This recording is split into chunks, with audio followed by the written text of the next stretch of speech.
Hey everyone, it's Haley, and today I'm going to be doing a recommended reads video for books that deal with mental illness. So last week was Mental Health Week, at least in Canada. I'm not sure if it's a global thing, but I decided to do this video and I was hoping to get it out last week, but I didn't get the chance because I found out that it was Mental Health Week like halfway through the week, so I didn't get the chance to film or edit the video. It wouldn't be up on time, so I just decided I would do it the week after. So it still applies. Mental illness is a really prevalent topic, especially today, I think, and I think it's good to get discussions going about it, and that books are a great way of doing that. Whether it's you yourself who are suffering from mental illness or it's a loved one or a friend, I think it's important that you talk to someone, and it's definitely if it is you, important to talk to someone, because I mean, no, you don't have to go through it alone. People are willing to help you, and you need to use your resources and try to get better, because you don't have to keep on suffering from mental illness.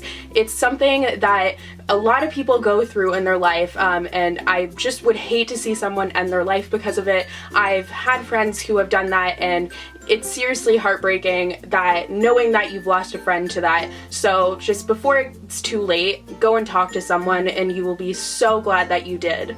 So with that, I'm going to get into the recommendations. So the first one is Looking for Alaska by John Green. This book deals with depression, and it has a character who is depressed, and it deals with how her friends interact with her and how they kind of deal with that, her depression, and I think it's a really interesting take on depression in this book, and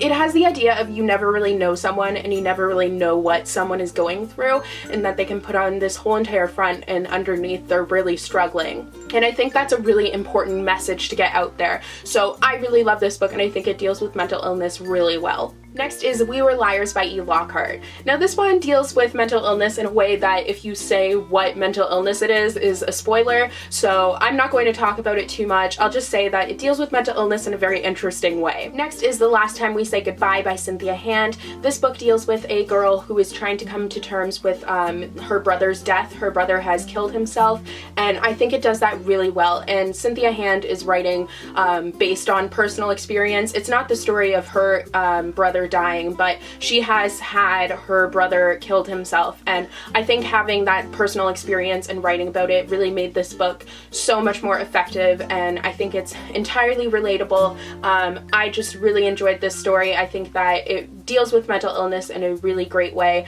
and really effectively, and I really enjoyed it. Next is My Heart and Other Black Holes by Jasmine Warga. This book is about a girl who, her father has this huge scandal, and it leaves her feeling really judged by everyone else in the community because they live in a pretty small community. So this girl wants to kill herself, and she goes on this online forum and ends up finding a suicide partner, so they agree to kill themselves together. And it's the story of that. It's a really sad story, but I think it's really realistic and really raw. It deals with the emotions in a way that is kind of unflinchingly honest, which I think is really great, because kind of skirting mental illness under the rug is what happens a lot, and I think that it needs to be at the forefront, and those emotions need to be there, and this book really does that.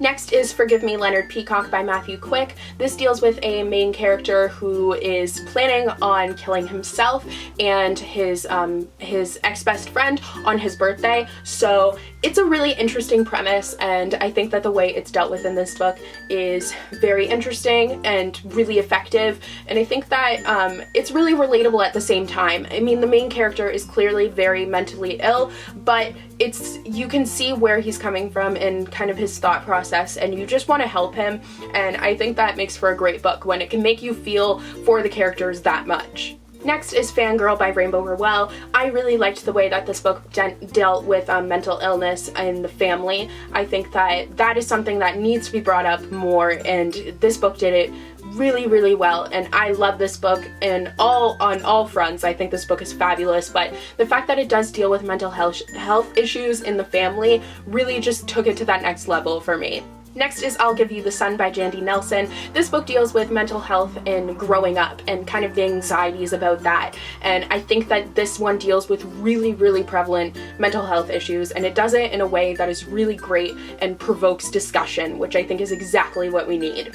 Then I actually have a couple of recommendations that I don't actually own. So the first one is Winter Girls by Laurie Halse Anderson. I really love Laurie Halse Anderson, and she writes a lot about mental health issues, so I definitely recommend checking her out. And Winter Girls deals with anorexia and depression, things like that, and it's really dealt with in a great way. I think that the main character, you see her really struggling after her best friend has died, and you see kind of the aftermath of that, and she doesn't really know what to do, so she kind of is starting to spiral out of control. But it was really interesting to read about, because reading about eating disorders is also something really great, but you don't really get a lot of books that deal with that, so I liked that this book tackled 2 issues in one. Next is It's Kind of a Funny Story by Ned Vizzini.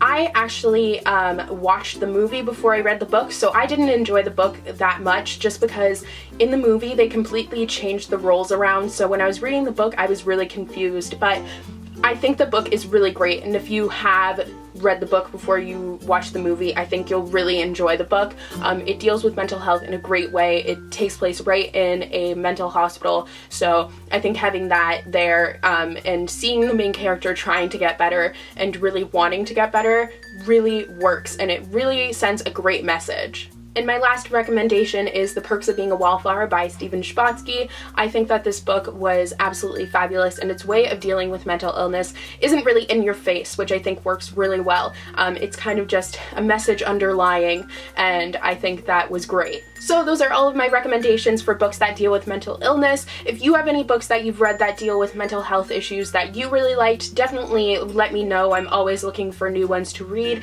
And yeah, I will see you guys in the next video. Bye!